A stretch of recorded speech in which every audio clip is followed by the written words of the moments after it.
know a guy, you know? Okay. I mean, like, I'm always down to get better. Like, we could produce a track in there real quick, and it would probably be fire. The next step, I think, is... I could actually schedule you for a session. You could actually, there's a guy who could teach you at the Apple Store, yeah. All right, let me start this, and then we can get into it. All right, so greetings and salutations. Welcome to another episode of Attempting to Master. It is Nick Simmons. I am glad you are all here with me for another ride.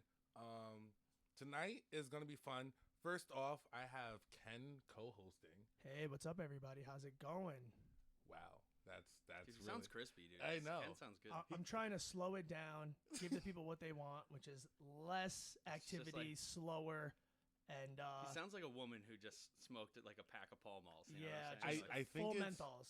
No, I actually, like, Ken should be on radio at, like, 2 o'clock in the Yes, morning. absolutely. At, like, 2 o'clock in the morning, like, yo, Delilah.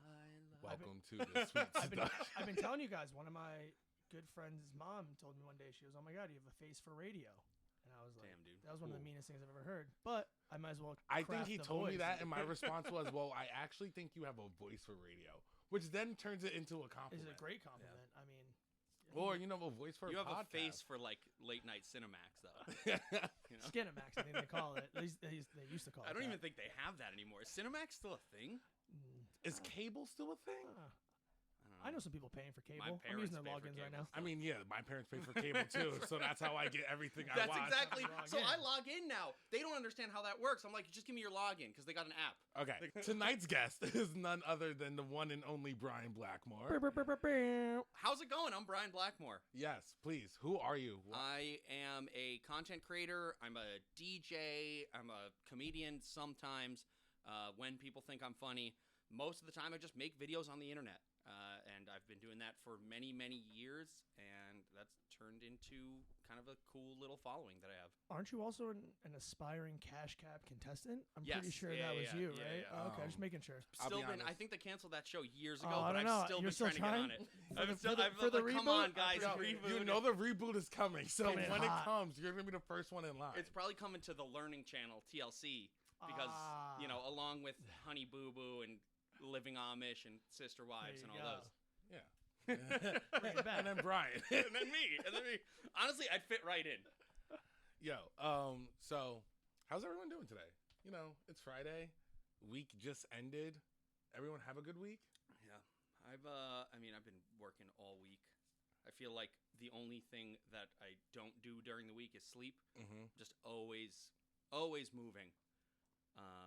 So yeah, I had a good week. Yeah, no, same. I mean, I feel like just been kind of moving around a lot. Didn't really get a chance to really kind of calm down a little bit from the week. So this is kind of more relaxing with two of my good friends. So we're kind of just talking to you guys and kind of just feeling out our weekend. What a great way to start the weekend. This is fun too, because a lot of times when I do podcasts, I don't typically know the people who I'm talking to. That's weird. And that's just like talking to strangers. I'm usually talking to strangers, so this is a lot of fun to be hanging out with Ken and Nick, who, you know, we used to work at the pear store together, the fruit stand we used to work at. Yeah.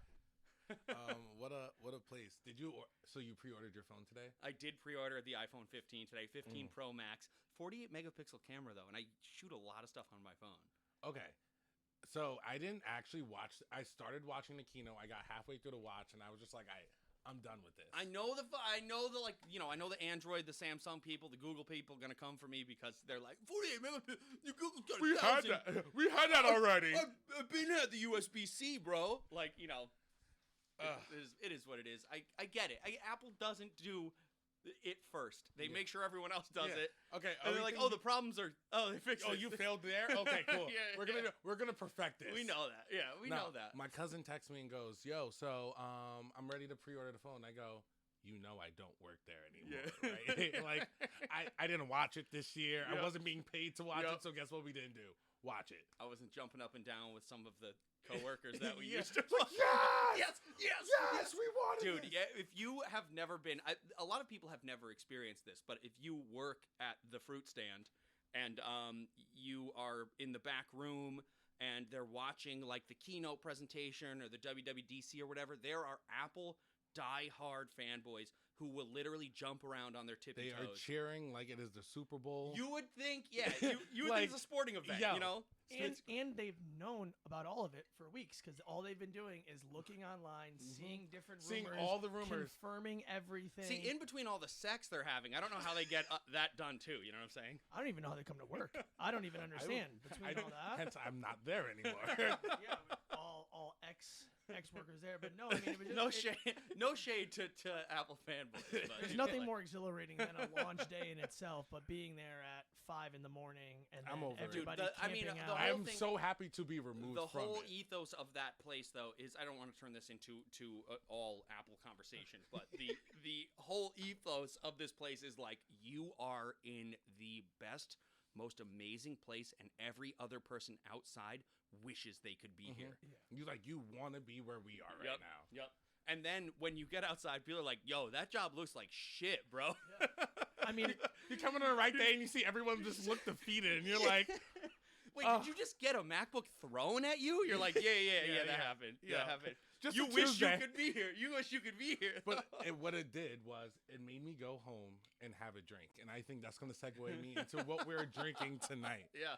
So, we actually have some. What is this? we're drinking some Buffalo Trace Kosher Rye. We actually got it because got it on a discount because it got double labeled, so it actually became a little cheaper. People don't want it because it's got 2 labels on it. Oh, really? Little bruised fruit. That's interesting. As I Yeah. pull It does them have a double label. Isn't that He's not interesting? lying. Yeah, it is like, too late. It is people So double I was label. like, oh, you messed up the bottle. I don't want it. Yeah. Now, people like, I don't is want it it. legitimately kosher? Yes. Is it actually kosher? It is So the Jews 100%. can. That's why he's drinking it. Ken is Jewish. I am not, but I respect it. Shout out to Rosh Hashanah starting this weekend. Shout out to big ups to Rosh Hashanah. I know Rosh Hashanah has already All those started. kids that are off of school. So can I be honest? I grew up with a lot of Jewish kids. My mother was born in Stanford. We go down to Stanford all the time. There's a big Jewish community, big Jewish population in Stanford, and I grew up Catholic. Like my whole life, I went to church, I did all that kind of stuff, and all I ever wanted to do was be Jewish. When I hung out with those kids, I'm telling you, I wanted to be Jewish so bad because I was like, dude, their religion is so much better. They have so much more fun. This is attempting to not be published on any platform if we keep this up. Well, luckily enough, everybody on the podcast today is drinking the same thing, which is cool, so everybody can. Yeah, because we don't on the drink same- because of the way it tastes. We drink because of the way it makes us feel, and I think, I think that is going to lead to this being another great episode. So, what I really want to do is, I love talking about Twitter. I love explaining, or what people may X. refer to as X. Excuse me. Yeah, I'm sorry. And I normally will explain the tweet. But I didn't find a tweet that I actually wanted to explain. So then I went on Brian's Twitter. Oh, dude, I Little probably have. Yeah. curveball. I love to see Brian's drafts, Twitter drafts. Oh by my the God, way. that's Love the to see best place to those. be. Draft? I don't know. I haven't saved a lot to Twitter. Oh. People say your darkest times or your most scared times are in your Twitter drafts. If my drafts were I ever don't to really be save exposed- drafts You though. Like anything I've thought. I tweet so fire, I'm just So firing here's it the off, thing. and Here's then what save it. Here's what I'll do. I'm very good at kind of. I've always been someone who filters everything I say through how is this going to be seen by somebody else? Like I've always been You very. always much have into an that. audience, so I you always, have. I've always been very much. I am someone who truly cares so much about people and how I make people feel that I don't really send out or type up anything that I think is going to hurt someone else. Which is kind of big. Like me, on the other hand, so all of my you could probably look through my Twitter. There might be 1 or 2 things where the biggest thing when I was younger, I was like, I don't give a fuck about you having a baby. I don't want to hear. I don't want to hear you talking about your baby. no, but Which is Yes. also stupid, but but also if you put it in perspective, you have 7,300 tweets.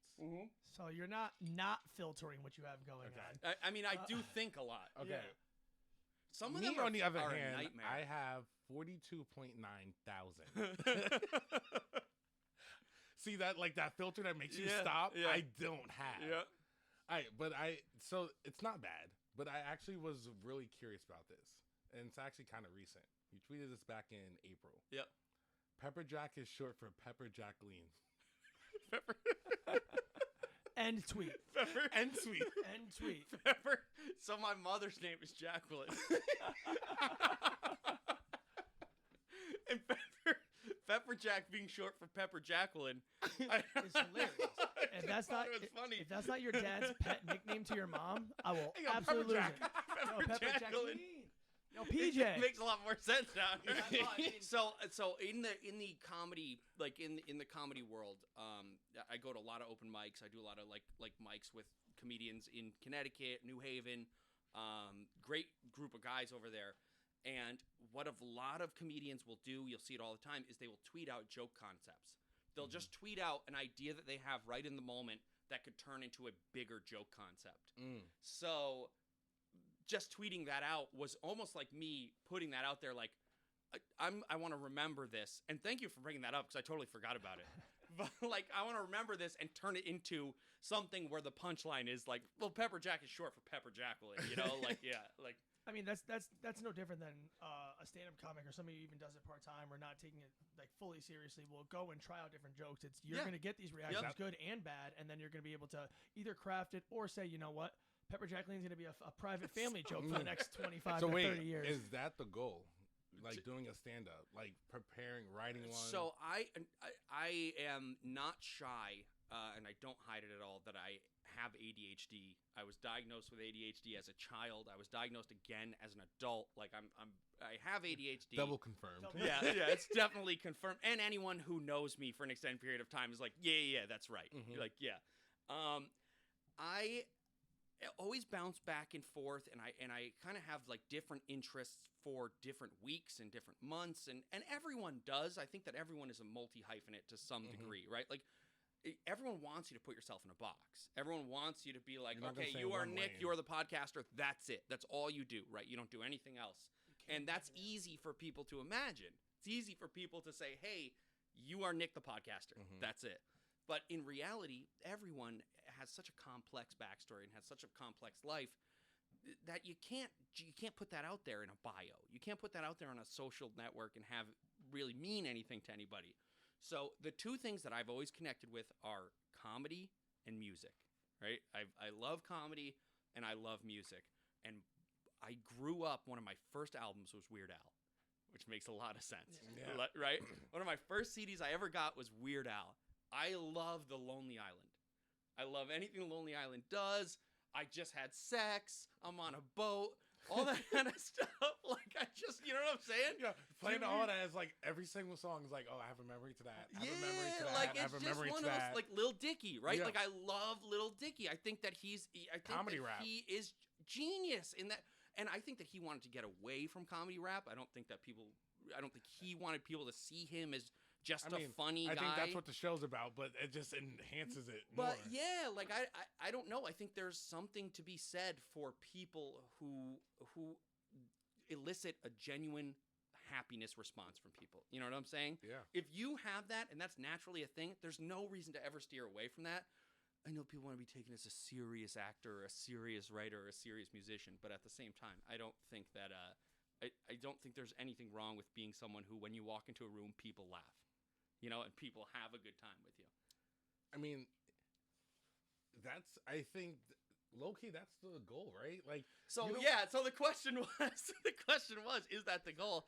And yes, it's either it is either comedy and continue that and turn that into something where I can go out there and hit up the states and hit up the different places and do comedy, or music. And I am a DJ. I've DJ'd for a very long time, and DJing is kind of my passion. It's something I love to do. And I can be a goofy guy and make funny content. You know, like Yeah. Dylan Francis is the key example there of someone who is a funny, goofy individual who also has a successful DJ career. Yeah. Like, I'll shit. be honest, I prepared most of this episode about Emo Night CT. Really? Yeah. That's interesting. Okay, cool. I'm But down like, for that. it's. I think that's the cool part about it too. Yeah. It's what I experience, or what I see, or what I like deal with you. There's a whole lot. There's a lot more to it. Yes. Like Yep. going back to then going to Instagram and like, oh shit, He's got 90,000